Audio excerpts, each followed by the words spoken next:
기도하시겠습니다. 거룩하신 하나님 아버지, 살아계신 하나님 아버지 앞에 드려지는 이 예배가 신령과 진정한 예배가 되어서 하나님 보좌에 온전히 연락되는 귀한 예배가 되게 하여 주시옵소서.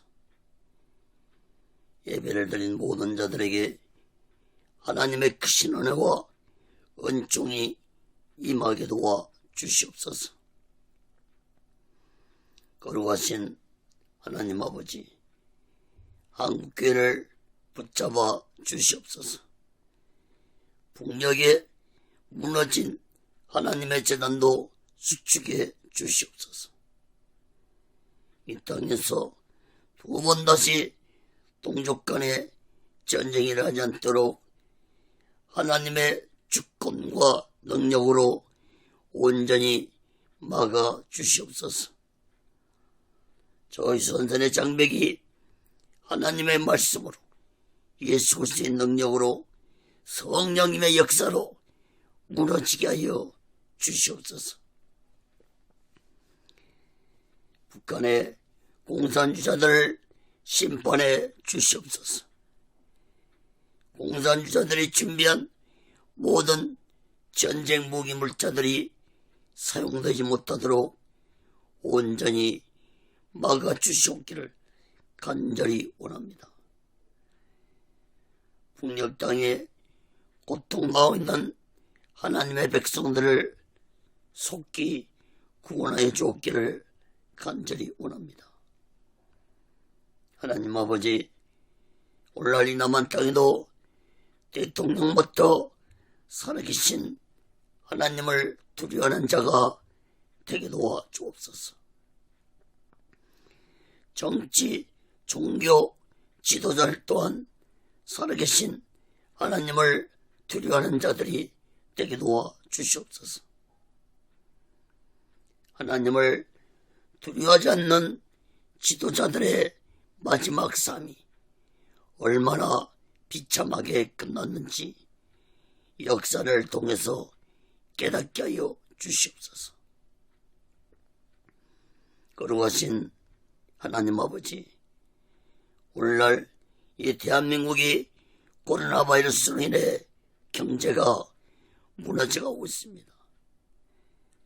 사회주의 사상을 가진 정치인들 때문에 이 나라가 정치적으로 혼란 속에 빠져들어가고 있습니다. 하나님 아버지, 이 나라가 하나님의 주권으로, 하나님의 공의로 온전히 다스림 받는 나라가 되게 도와 주옵소서. 교회들과 주의동들과 예수 믿는 자들이 성령 충만한 교회와 주의종들과 예수 믿는 자들이 되게 하여 주옵소서. 더 이상 교회들이 타락되지 않게 해주시고, 더 이상 주의종들이 타락되지 않게 하여 주시옵소서. 하나님 아버지, 이 나라가 진실로 하나님의 주권에 붙잡혀서 복음의 나라가 되게 도와주시고 땅 끝까지 예수 그리스도의 복음을 전파하는 나라가 되게 도와 주시옵소서. 거룩하신 하나님 아버지, 이 나라의 모든 운명이 하나님 손에 달려 있습니다. 이 나라를 버리지 말아 주시고, 이 마지막 때에 이 대한민국이 하나님의 주권에 사로잡혀서 온 세상 땅 끝까지 오직 예수 복음을 전할 수 있는 나라가 되도록 붙잡아 주시고 인도해 주시옵기를 간절히 원합니다. 오직 예수 훈련원도 하나님의 뜻 가운데서 세워주시고 인도하시고 다스려 주시옵소서. 오늘 시간에도 하나님의 말씀이 전해질 때 이 말씀이 땅끝까지 전해지게 도와 주시옵소서. 저 북녘 땅까지 전해지고 저 중국 지하교회 성도들까지도 이 말씀이 전해지게 도와 주시옵소서. 이 말씀을 듣는 날마다 오직의 수마음과 오직의 수신앙으로 살아가도록 강한 성령의 역사가 임하게 도와 주시옵소서. 부족한 점 오는 시간에도 성령의 도구로 말씀의 도구로 온전히 사용해 주옵소서.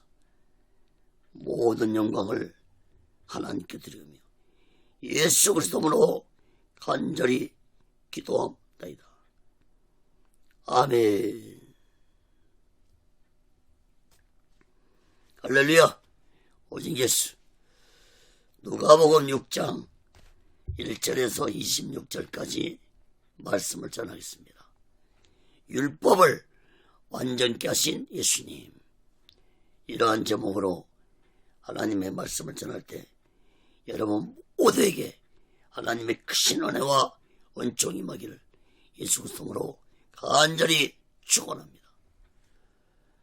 사랑하는 여러분, 지난주에도 율법에 대해서 말씀을 드렸습니다. 히브리서 10장 1절에 율법은 그림자고 본체는 예수님이라고 말씀했습니다. 그러므로 우리들은 율법을 통해 예수님을 보아야 하고 예수님을 만나야 하고 율법을 통해 예수께로 인도함 받아야 할 것입니다.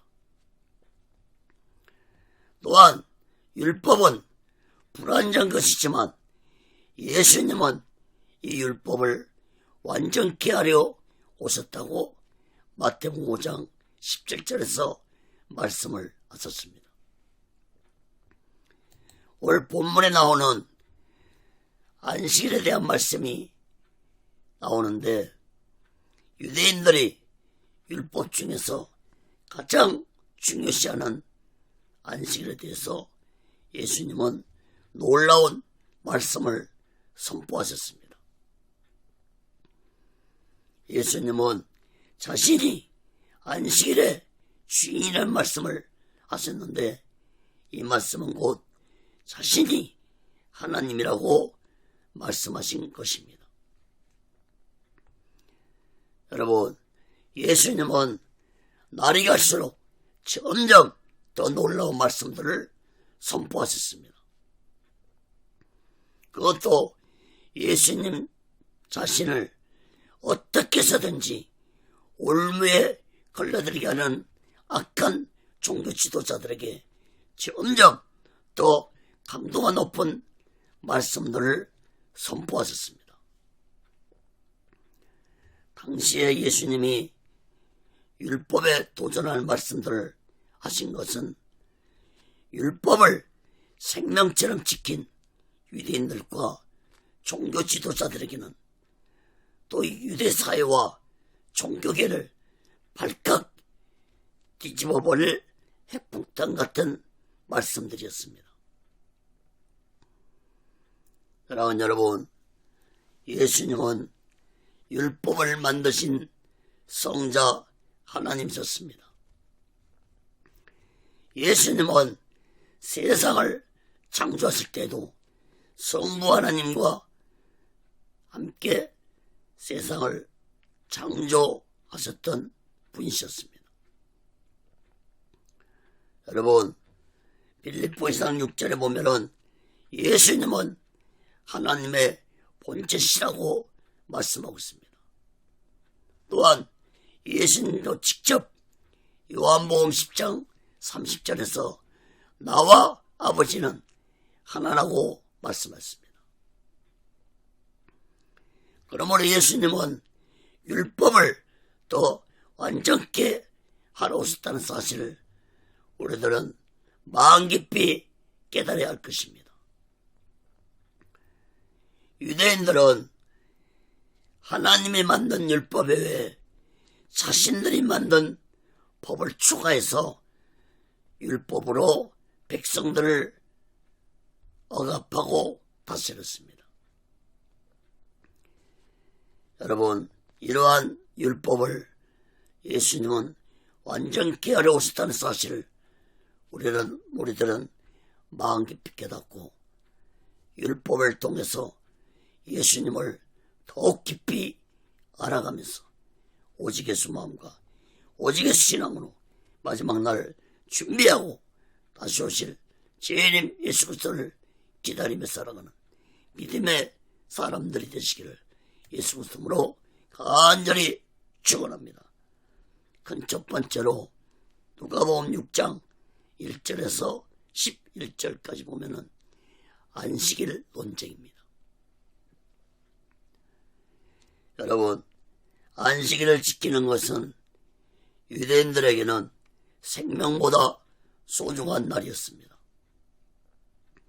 그러므로 바리새인들은 안식일을 범한 제자들 보고 예수님을 비난했는데 두 가지로 살펴보겠습니다.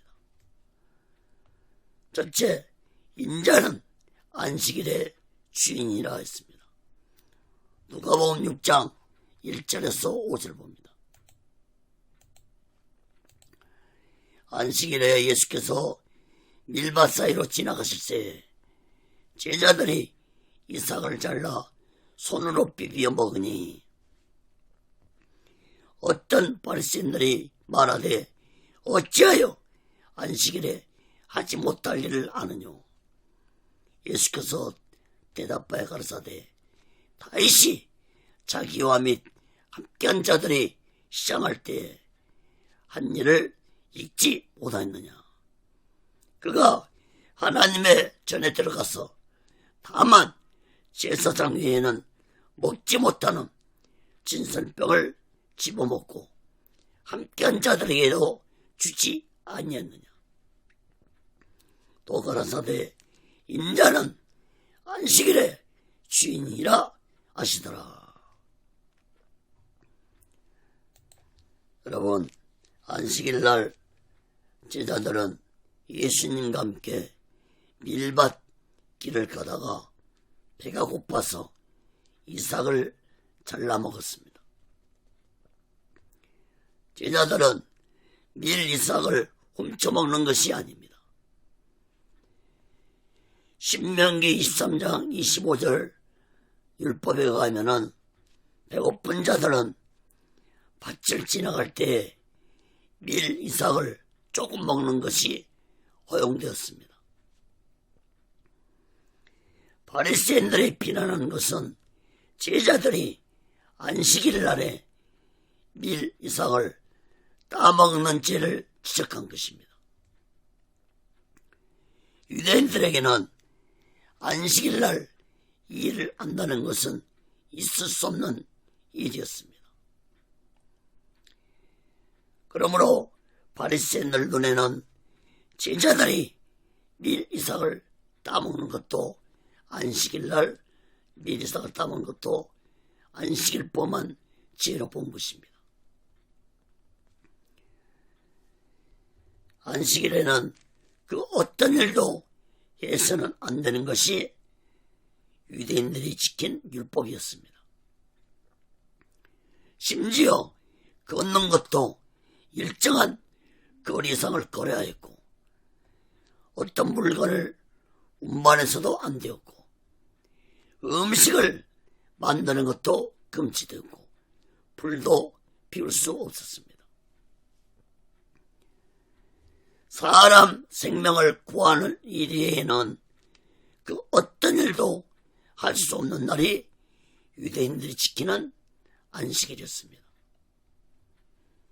이처럼 안식일에 관한 율법을 어기는 것은 심각한 문제였습니다. 제자들이 밀 이삭을 따먹는 것을 보고 바리새인들은 예수께 어떻게 안식일에 율법을 어길 수 있느냐고 비난했습니다.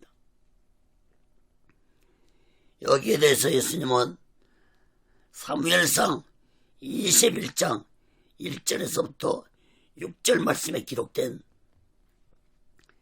다윗이 행동한 것에 대해서 말씀했습니다. 다윗이 사울왕을 피해 도망 다닐 때 대제사장 아비멜렉이 가서 자기와 부하들을 위해 먹을 것을 달라고 요청했습니다. 대제사장은 다른 음식이 없으므로 제사장만이 먹을 수 있는 거룩한 떡 진설병을 다윗에게 주어 먹도록 했습니다. 이것은 곧 율법적으로 도저히 있을 수 없는 일이었습니다. 그러므로 예수님은 이 말씀을 들어서 답변하셨는데, 곧 율법이 아무리 중요하다 할지라도 율법은 결국 사람을 위해 존재한다는 사실을 명백하게 말씀을 하신 것입니다. 그리고 5절에서 예수님은 놀라운 말씀을 했습니다. 인자는 안식일의 주인이라고 말씀을 하셨습니다. 여러분, 예수님의 이 말씀은 곧 자신이 하나님이라는 말씀과 같은 것입니다. 마태복음 12장 6절에 보면은 예수님이 이때 곧 자신이 성전보다 더 큰 자라고 말씀하기도 했습니다. 여러분, 당시의 종교 지도자들에게는 전천벽력 같은 예수님 말씀을 듣고 기절초풍했을 것입니다. 종교 지도자들뿐만 아니라 모든 사람들이 다 놀랐을 것입니다. 사랑하는 여러분, 구약의 안식일은 토요일이었습니다.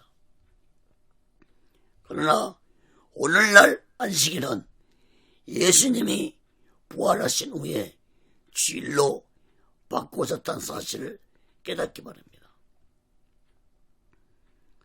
사랑하는 여러분, 우리 모두는 이 거룩한 주일에 성전보다 크시고 안식일의 주인이 되신 예수님을 굳게 믿고 오직 예수 마음과 오직 예수 신앙으로 마지막 날을 준비하고 다시 오실 재림 예수 그리스도를 기다리며 살아가는 믿음의 사람들이 되시기를 예수 그리스도로 간절히 축원합니다. 자, 두 번째로 안식일에 병을 고치시는 예수님입니다.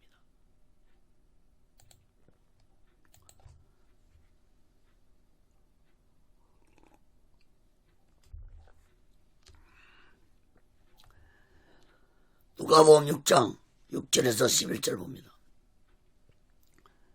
또 다른 안식일에 예수께서 회당에 들어가서 가르치시되 거기 오른손 마른 사람이 있는지라.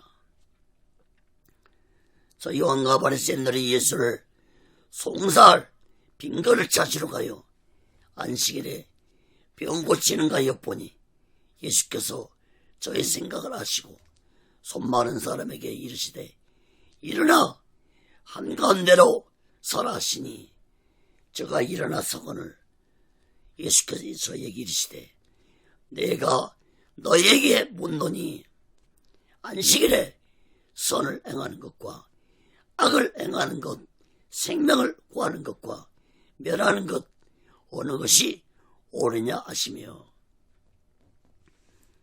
무리를 둘러보시고 그 사람에게 이르시되 내 손을 내밀라 하시니 저가 그리하매 그 손이 회복된지라. 저희는 분기가 가득하여 예수를 어떻게 처치할 것을 서로 의논하니라. 여러분, 안식일에 답변을 하신 예수님은 다른 안식일날 더 보라는 듯이 종교 지도자들 앞에서 안식일날 병자를 고쳐주었습니다. 예수님은 안식일날 해당 안에서 한쪽 손이 마른 사람을 고쳐줬습니다. 손이 마른 것은 오늘날로 말하면 뇌의 손상으로 인해서 중풍을 맞은 사람이라고 볼 수 있습니다. 종교 지도자들은 어떻게 해서든지 예수님을 고발하려고 빌미를 잡고 있었는데 예수님이 안식일날 병자를 고치나 안 고치나 엿보고 있었습니다. 예수님은 악한 종교 지도자들의 생각을 하시고 손마른 병자를 일어나게 해서 한가운데 세웠습니다. 9절 말씀을 주목해 보세요. 예수님은 병자를 한가운데 세워놓고 악한 종교 지도자들에게 질문을 했습니다. 안식일에 선을 행하는 것과 악을 행하는 것과 생명을 구하는 것과 멸하는 것 어느 것이 옳으냐고 질문했습니다. 그리고 예수님은 손마른 자의 병을 치료해 줬습니다. 아까워 거짓된 종교 지도자들은 예수님의 이러한 행동을 보고 분이 가득 차서 어떻게 예수를 죽일까 의논을 했습니다. 사랑하는 여러분, 율법에는 사람의 생명이 위험하지 않는 안식일에는 병든 자를 치료해주거나 병든 자는 도움을 받을 수 없다고 했습니다. 그러므로 예수님이 안식일날 병자를 고치면 율법을 어기는 자가 되어서 또 사람들에게 비난을 받을 수밖에 없었습니다. 그러나 율법은 어디까지나 사람을 위해서 존재하는 것이지 사람이 율법을 위해서 존재하는 것은 아닙니다. 예수님도 분명하게 말씀했습니다. 마가복음 2장 27절에 보면은 안식일은 사람을 위하여 있는 것이요 사람이 안식일을 위하여 있는 것이 아니라고 했습니다. 또한 마태복음 12장 11절에서 12절 말씀 보면 너희 중에 어느 사람이 양 한 마리가 있어 안식일에 구덩이에 빠졌으면 붙잡아 내지 않겠느냐. 사람이 양보다 얼마나 더 귀하냐. 그러므로 안식일에 선을 행하는 것이 옳으니라. 사랑하는 여러분, 안식일의 주인이신 예수님이 안식일이 존재하는 것은 사람을 위해서 존재하는 것이고 안식일에 선을 행하는 것은 옳은 일이라고 말씀을 했습니다. 사랑하는 여러분, 율법은 그림자입니다.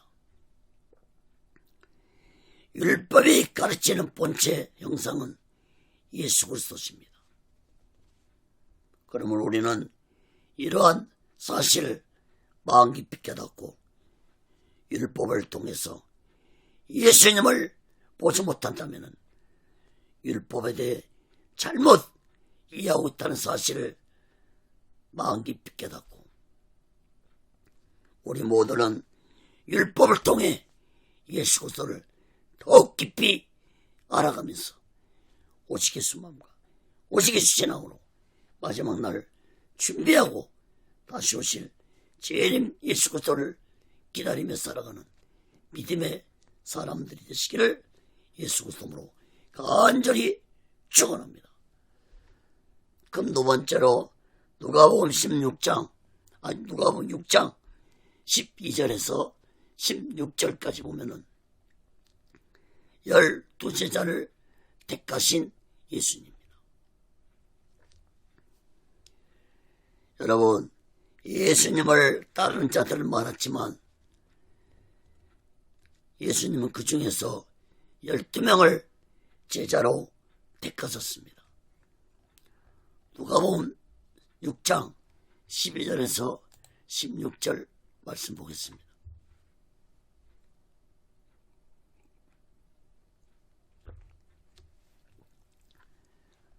이때 예수께서 기도하시러 산을 가사 밤이 맞도록 하나님께 기도하시고 밝음에 그 제자를 부르사 그들 중에서 12를 택하여 사도라 칭하셨으니 곧 베드로라고도 이름 주신 시몬과 및 그 형제 안드레와 및 야고보와 요한과 빌립과 바돌로며 마태와 도마와 및 알페오 아들 야고보와 및 셀롯이라는 시몬과 및 야고보 아들 유다와 및 예수를 파는 자 가롯 유다라. 여러분 12절 말씀에서 주목해서 보시면 예수님은 12명의 제자들을 택하시고 제자들을 사도라고 칭하시기 전에 산에 올라가서 밤이 맞도록 기도하셨다는 사실을 깨닫기 바랍니다. 다시 말해서 밤이 맞도록 기도하신 후에 12명 제자들을 사도라고 칭하셨다는 사실을 깨닫기 바랍니다. 여러분, 제자와 사도는 그 영적 권위가 다릅니다. 제자는 가르침을 받는 자라면은 사도는 헬라어로 아포스톨로스라고 하는데 내가 보내다라는 의미가 있습니다.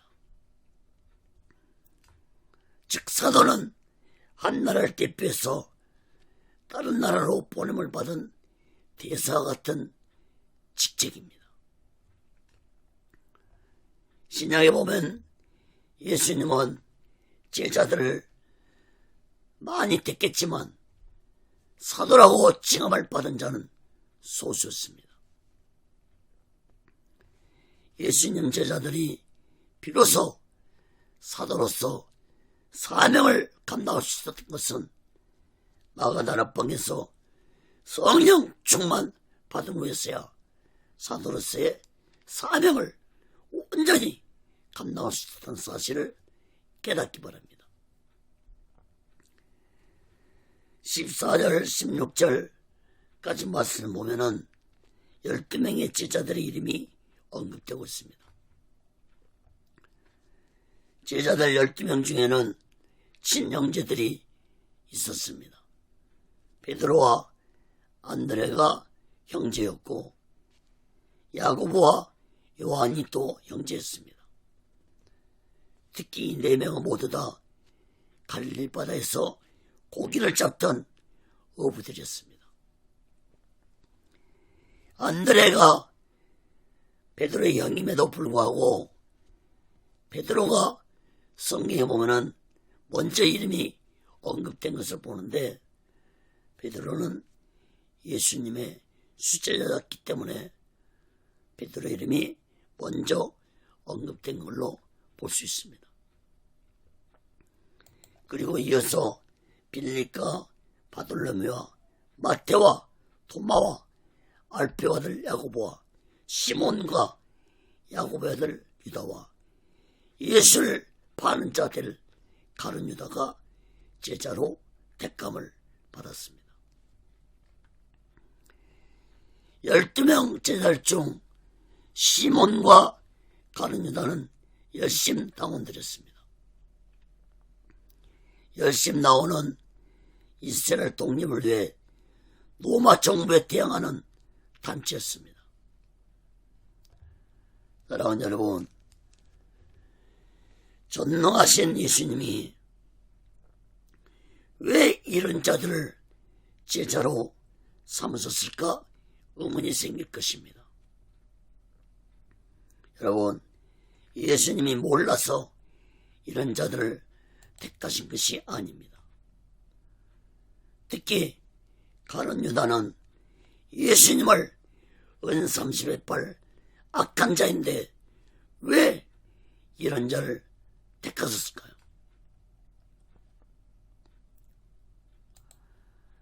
사랑하는 여러분, 예수님의 12명 제자 중에서 믿음이 온전한 자들은 단 한 명도 없었습니다.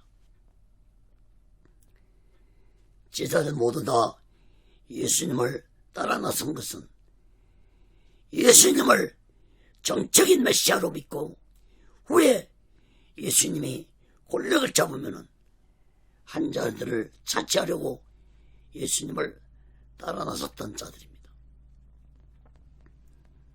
가룟 유다는 다른 제자들보다도 예수님이 정적인 메시아가 아니라는 사실을 일찍 알고 예수님을 악한 종교 지도자들에게 은30에 팔아 넘겼던 것입니다. 여러분, 다른 제자들도 예수님 붙잡히자 자신만 살겠다고 모두 다 도망쳤습니다. 특히 베드로는 대제사장 계집종 앞에서 예수님을 모른다고 3번이나 부인하고 저주까지 했습니다. 그러나 예수님은 자신을 배반한 제자들을 버리지 아니하시고 십자가에 죽으신 후에 3일 만에 부활하신 후에 제자들에게 다시 나타나 그들을 용서하시고 다시 제자로 택하셨습니다. 여러분, 가룟 유다도 예수님을 팔려고 생각할 때 이미 예수님은 가룟 유다의 마음을 알고 계셨습니다. 예수님은 가룟 유다에게 자신의 죄를 회개할 수 있는 기회를 4번이나 주었지만 가룟 유다는 끝까지 자신의 죄를 회개하지 아니하고 스스로 목을 메고 자살하고 말았습니다.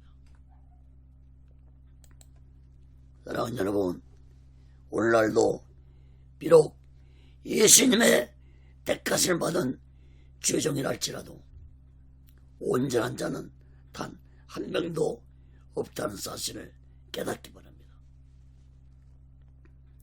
여러분, 제자들이 언제 온전한 믿음을 가지고 오직 예수 마음과 오직 예수 신앙으로 사명을 감당해야 됐습니까? 제자들이 성령을 받은 후였어야 자신들의 생명까지 바치면서 오직 예수를 전하는 사도들이 되었다는 사실을 깨닫기 바랍니다.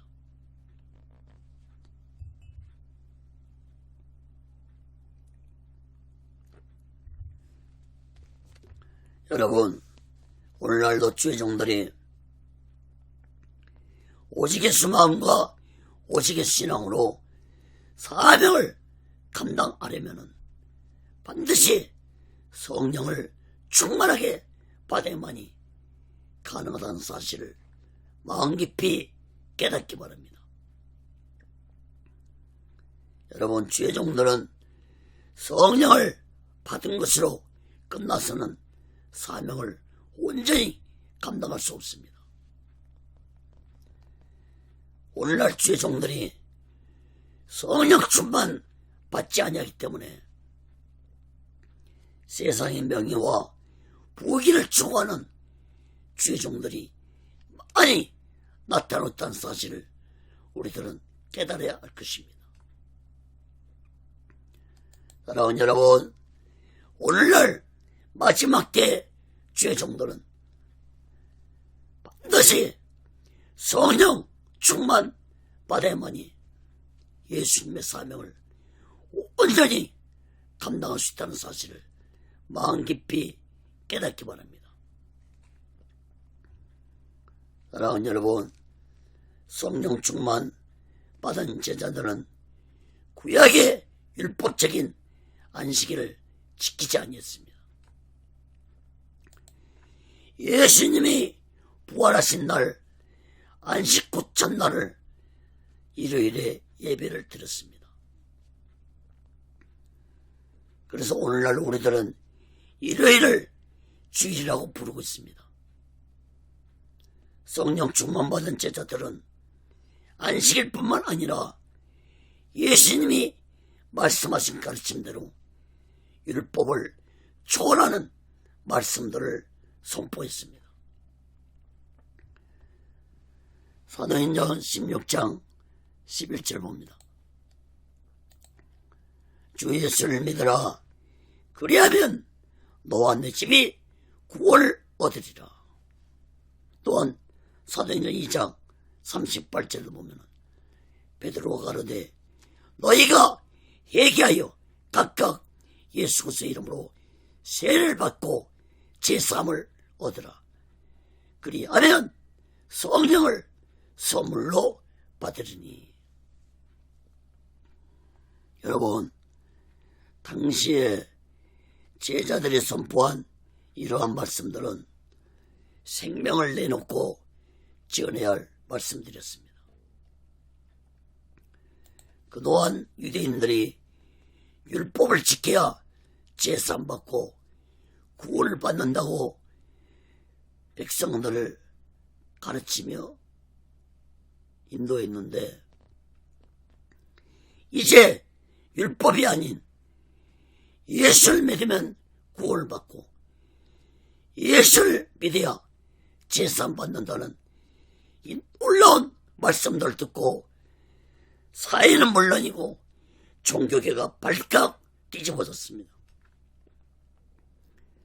그래서 당시에 예수 그리스도 복음을 전하는 자들이 많이 죽임을 당했습니다. 그 대표적인 자가 예수님의 제자 야고보였고 스데반 집사가 순교를 당했습니다.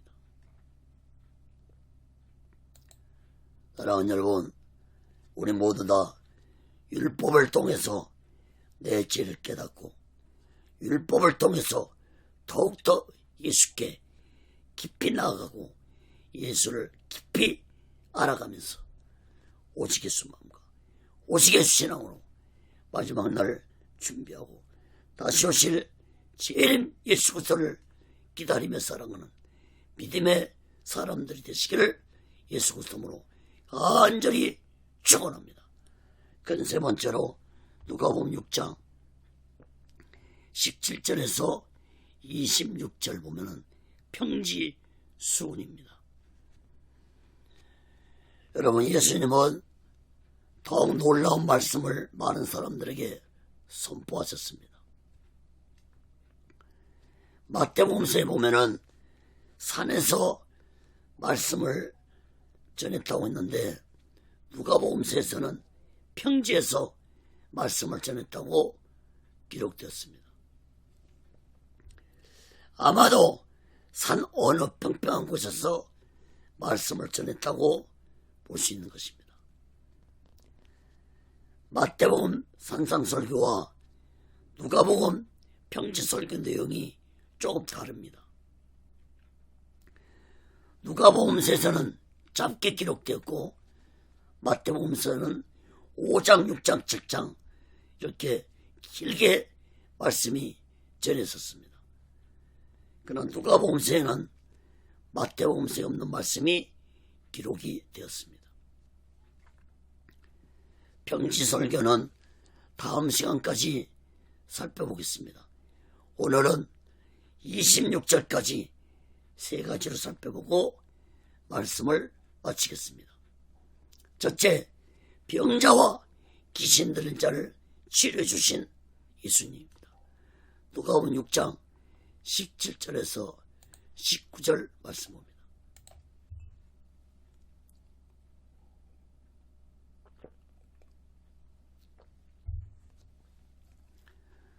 예수께서 저희와 함께 내려오사 평지에 서시니 그 제자의 허다한 무리와 또 예수의 말씀도 듣고 병고침을 얻으려고 유대 사방과 예루살렘과 및 드로아 시돈의 해안으로부터 온 많은 백성도 있더라. 더러운 귀신에게 고난받는 자들도 고침을 얻은지라.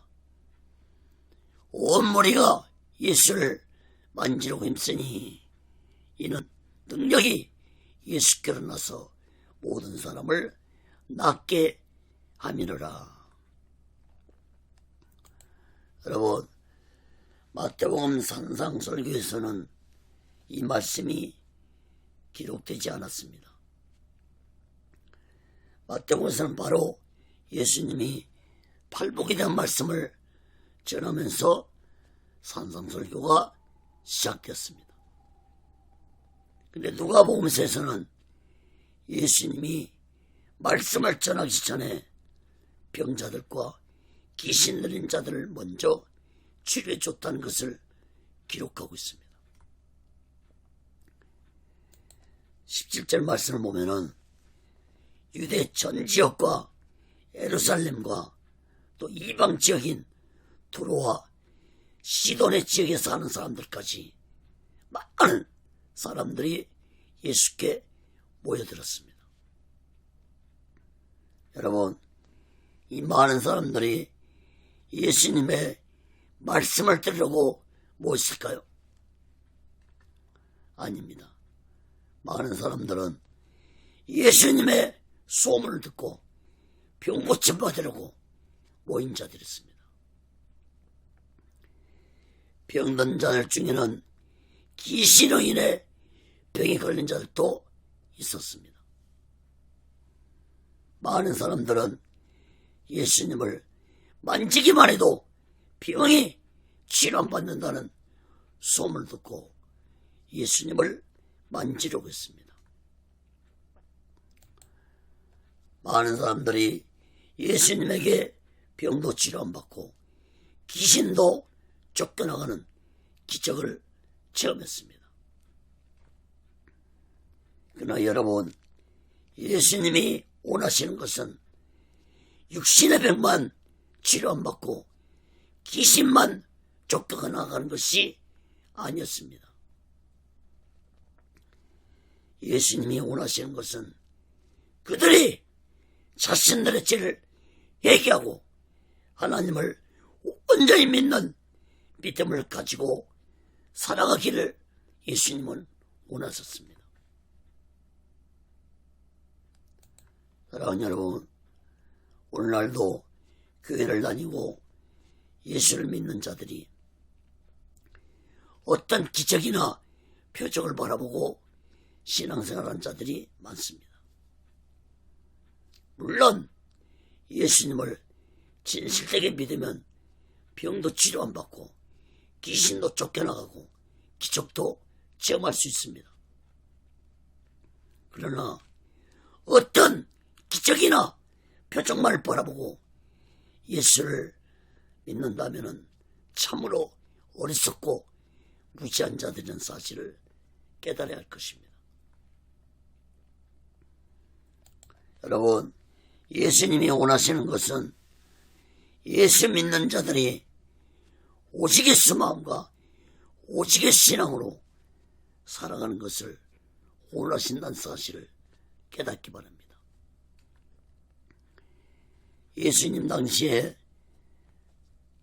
많은 사람들이 예수님에게 기적과 표적만을 보여주기를 원하자 예수님은 더 이상 표적 보여주기를 거부하셨습니다. 그러자 사람들은 예수님을 떠나갔습니다. 떠나가는 사람들을 보고 예수님 제자들에게 너희들도 가느냐 했을 때 베드로가 말씀이 계신데 우리가 어디로 가겠습니까? 라고 대답을 했습니다. 사랑하는 여러분, 표적만을 쫓는 자들에게는 예수님은 더 이상 표적을 보여주기를 거부했듯이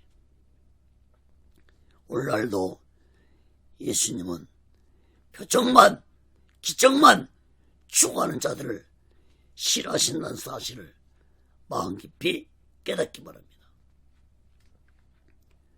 사랑하는 여러분, 우리들이 오직 예수 믿음으로 살아갈 때 예수님은 내가 구하지 아니해도 나의 삶 속에서 표적과 기적을 나타내신다는 사실을 굳게 믿고 우리 모두는 오직 예수 마음과 오직 예수 신앙으로 마지막 날 준비하고 다시 오실 주님 예수 그리스도를 기다리며 살아가는 믿음의 사람들이 되시기를 예수 그리스도로 간절히 축원합니다.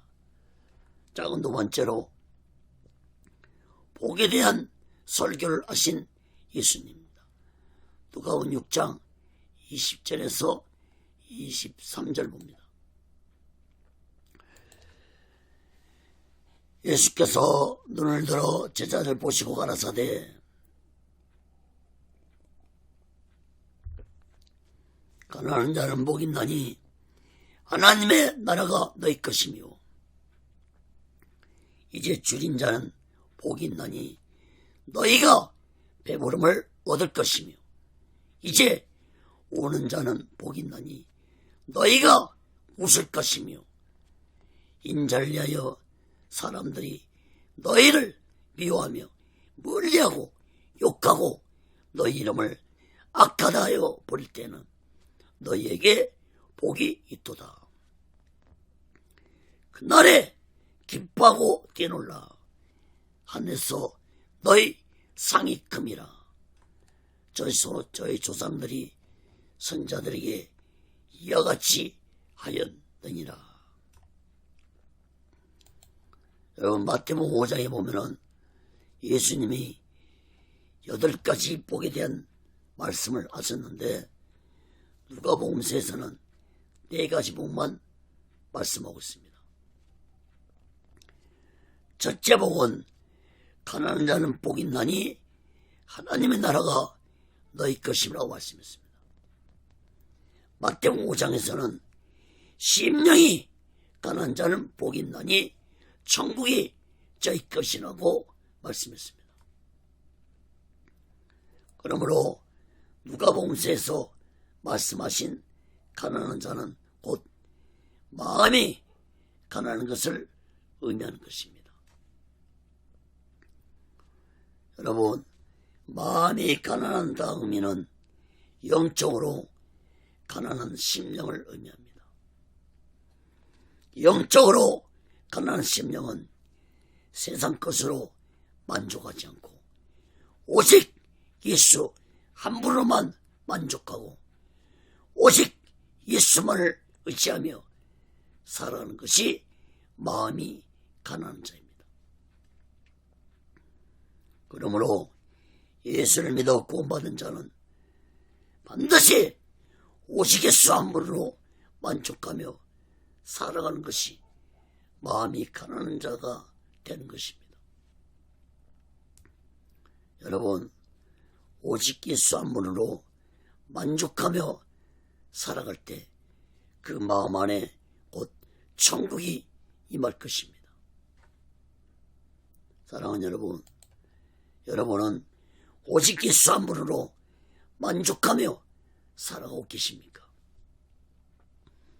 만약에 아직도 예수를 믿으면서도 오직 예수 한 분으로 만족하지 않냐고 세상 것으로 만족감을 추구하며 살아간다면 아직도 그 사람 마음에는 천국이 임하지 아니했다는 사실을 마음 깊이 깨닫고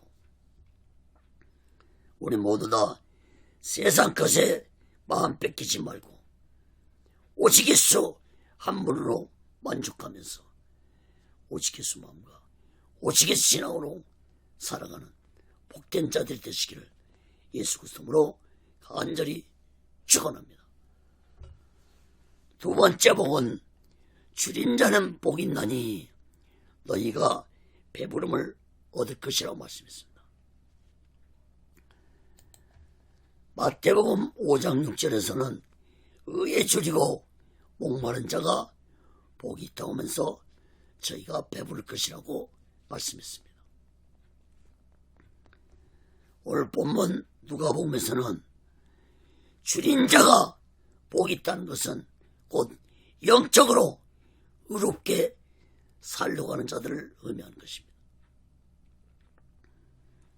여러분, 영적으로 거룩하게 살려고 애를 쓸 때 육적인 배부름이 아니라 영적으로 배부름을 가지고 살아갈 것이라고 말씀했습니다. 여러분, 영적 배부름이 어떤 것인지 아십니까? 내가 거룩하게 살아갈 때 내 안에 하나님의 거룩한 의가 충만할 때 세상에 그 어떤 것도 비교가 되지 않는 만족감이 곧 영적 배부름입니다. 여러분, 우리가 육적으로도 배부르면은 다른 것들이 먹고 싶지 않습니다. 다른 것들에게 만족감을 못 느낍니다. 육적으로 또 배부르면. 마찬가지로 영적으로 우리가 배부르면 세상 것에 미혹되지 않습니다. 영적으로 배부르면 그 어떤 세상 것도 만족감이 없습니다. 사랑하는 여러분, 우리 모두 다 거룩한 자들에서 세상 어디에서도 얻지 못하는 영적 배부름을 누리는 복된 자들이 되어서 오직 예수 믿음으로 사랑하는 귀하고 복된 자 되시기를 예수 그리스도로 간절히 축원합니다. 세 번째 복은 우는 자는 복이 있나니 너희가 웃을 것이라고 말씀했습니다. 마태복음 5장에 보면은 애통하는 자는 복이 있나니 저희가 위로를 받을 것이라고 했습니다. 오늘 본문 누가복음에서는 우는 자가 복이 있다고 말씀했는데 이것은 곧 나의 죄를 회개할 때 마음을 찢는 애통함으로 죄를 고백하는 자가 복된 자라는 것입니다. 첫 번째에서 가난한 자는 복이 있다는 말씀도 회개했듯이 세 번째 복에서도 우는 자가 복이 있다는 말씀은 내 죄를 회개할 때 마음을 찢는 애통함으로 회개할 때 하나님의 위로를 받고 웃게 될 것이라는 말씀인 것입니다. 여러분, 요엘서 2장 13절에 보면은 너희는 옷을 찢지 말고 마음을 찢고 너희 하나님께로 돌아오라 했습니다. 사랑하는 여러분, 첫 번째 얘기로 내 심령 안에 천국이 임하였다면 세 번째 말씀하신 우는 자의 복은 예수님이 자신의 죄를 회개한 자에게 웃음을 주실 것이라는 말씀입니다. 여러분, 웃음을 주신다는 것은 곧 하나님의 위로를 받을 것이라는 말씀이기도 하는 것입니다. 사랑하는 여러분, 하나님은 자신의 죄를 회개한 자에게만이 하나님이 주시는 진정한 기쁨을 누리게 된다는 사실을 마음 깊이 깨닫고 우리 모두 다 내 죄를 회개하고 예수 그리스도의 피로 제사함받아서 하나님이 주신 기쁨을 누리며 오직 예수 믿음으로 살아가는 복된 자 되시기를 예수 그리스도로 간절히 축원합니다. 네 번째 복은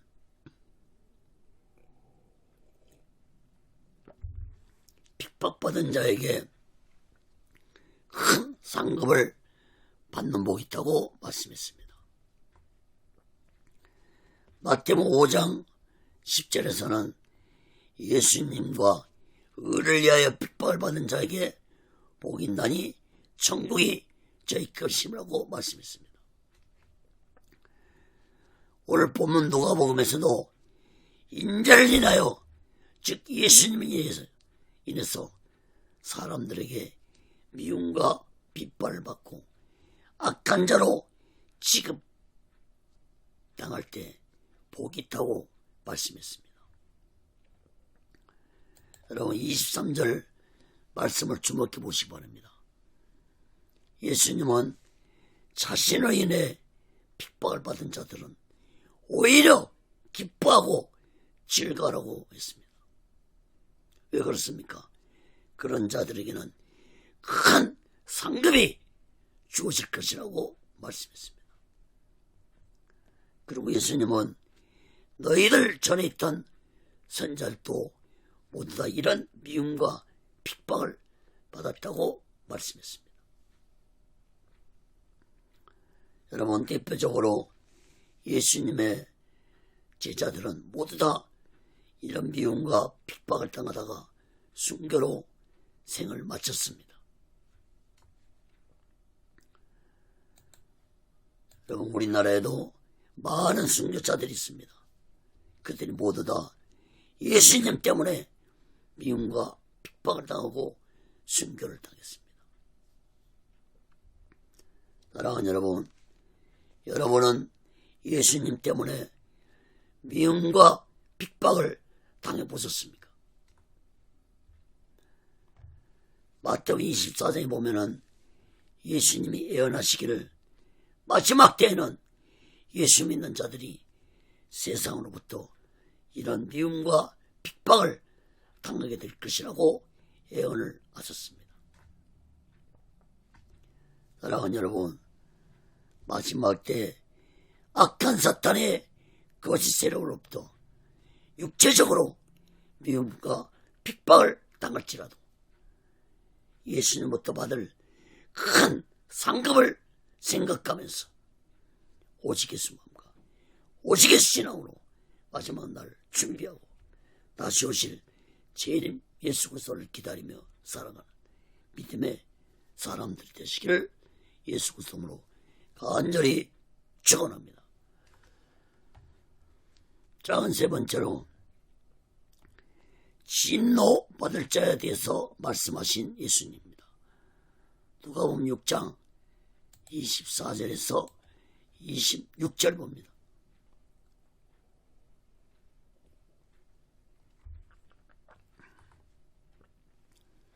그러나 있을진저 너희 부유한 자여, 너희는 너희 위로를 이미 받았도다. 있을진저 너희 이제 배부른 자여, 너희는 주리로다. 있을진저 너희 이제 웃는 자여, 너희가 애통하며 울리로다. 모든 사람이 너희를 칭찬하면 하가 있도다. 저희 조상들이 거짓 선지자들에게 이와 같이 하였느니라. 여러분, 앞에서 복받을 자에 대해서 네 가지로 말씀하신 예수님은 이번에는 화를 당할 자, 즉 하나님의 저주를 당할 자에 대해서 말씀을 하셨습니다. 이 말씀은 누가복음서에만 기록된 말씀입니다. 예수님은 화가 있을 것이라는 말씀을 4번이나 반복해서 말씀했습니다. 그 화를 당할 자들은 부유한 자들과 사람들에게 칭찬을 받으면 화가 임할 것이라고 말씀했습니다. 여러분, 부자가 화를 당한다는 말씀은 일반적인 모든 부자들을 의미하는 것이 아닙니다.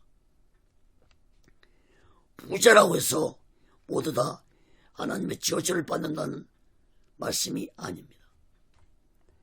예수님이 말씀하신 부자는 예수님 당시에 부자들이 자신들의 부를 축적하기 위해서 온갖 악한 짓들을 행했기 때문에 하나님의 저주를 받을 것이라고 말씀했습니다. 부자들이 어떻게 나왔습니까? 25절에 보면은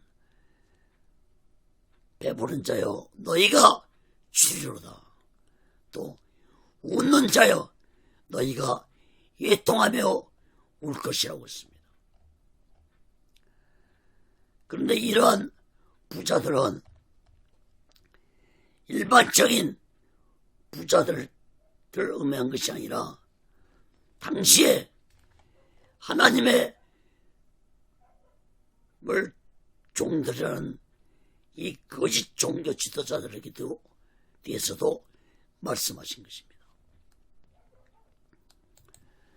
당시의 종교 지도자들은 성전에서 온갖 명목으로 백성들로부터 돈을 갈취해서 부를 축적했습니다. 그래서 예수님은 마태복음 23장에서 당시에 악하고 거짓된 종교 지도자들에게 7번이나 하나님의 저주를 받을 것이라고 말씀했습니다.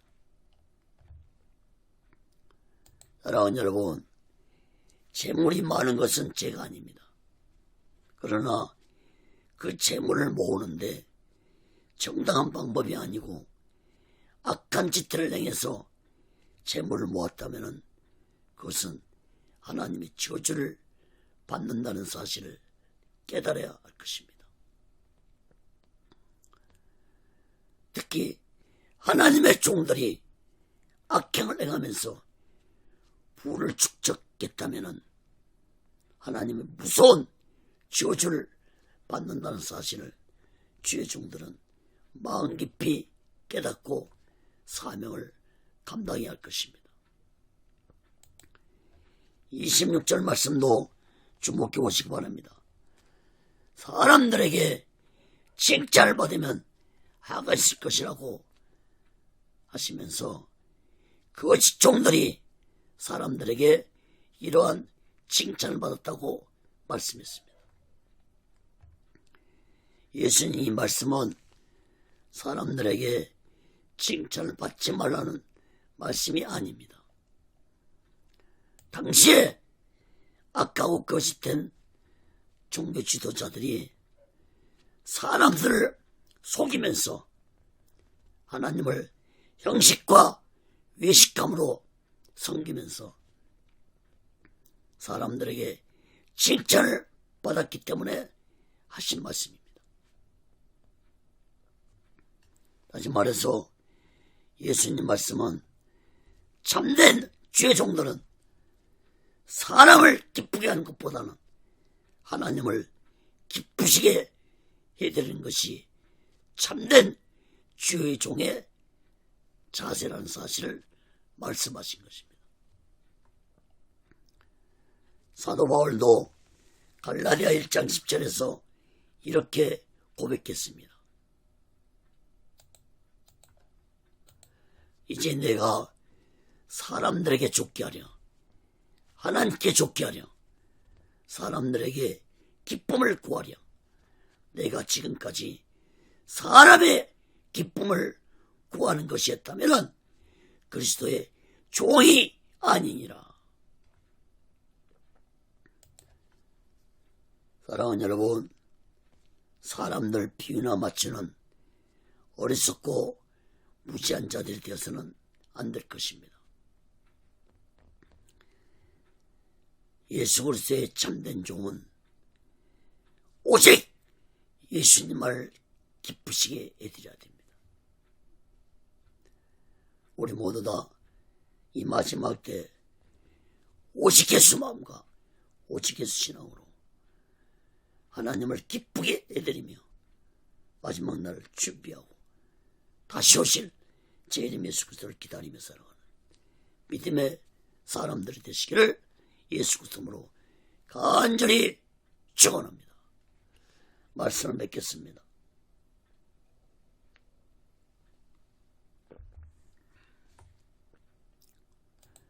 사랑하는 여러분, 예수님은 율법을 완전케 하러 오신 예수님은 새로운 말씀들을 선포하면서 그때의 죄를 지적하고 깨닫게 하셨습니다.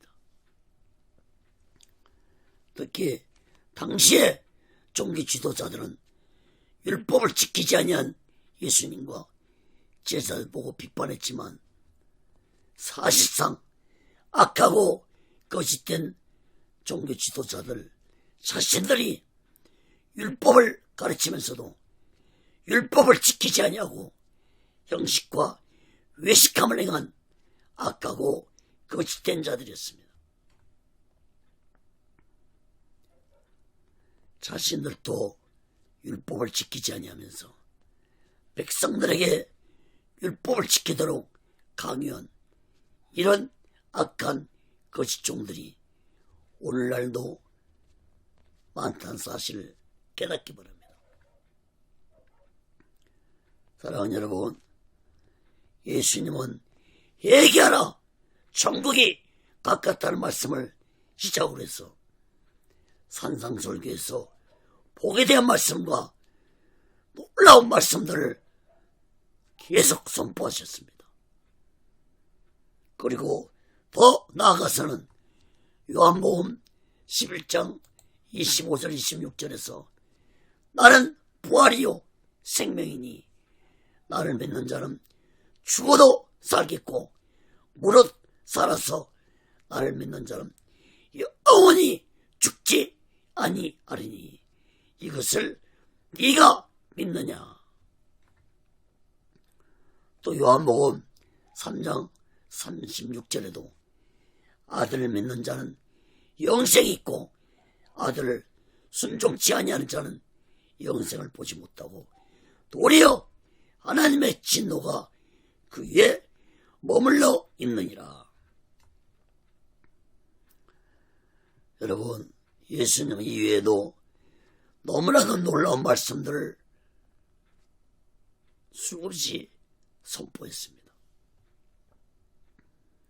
사랑하는 여러분, 율법을 통해서 우리는 내 죄를 깨닫고 율법을 통해서 예수님을 더욱 깊이 알아가면서 우리 모두 다 이 마지막 때 오직 예수 마음과 오직 예수 신앙으로 마지막 날을 준비하고 다시 오실 재림 예수 그리스도를 기다리며 살아가는 믿음의 사람들 되시기를 예수 그리스도로 간절히 축원합니다. 기도하겠습니다. 거룩하신 하나님 아버지, 율법을 완전케 하러 오신 예수님, 율법이 목적이 무엇이고 율법을 왜 우리에게 주었는지 깨닫게 주신 예수님, 율법은 내 죄를 깨닫게 하고 율법은 나를 그리스도께로 인도하는 몽학선생과 같다는 사실을 우리들은 마음 깊이 깨닫고 율법을 통해서 율법을 온전케 하러 오신 예수님을 통해서 더욱더 오직 예수 마음과 오직 예수 신앙으로 살아가는 믿음의 사람들이 되시기를 간절히 원합니다. 아버지 하나님, 우리들을 온전히 붙잡아 주시옵소서. 온전히 다스려 주시옵소서. 온전히 인도해 주시옵소서. 오직 예수 훈련은도 하나님의 뜻 가운데서 온전히 인도하시고 다스려 주시고 인도해 주시옵소서. 세워 주시옵소서. 모든 영광을 하나님께 드리며 예수 그리스도로 간절히 기도함나이다. 아멘.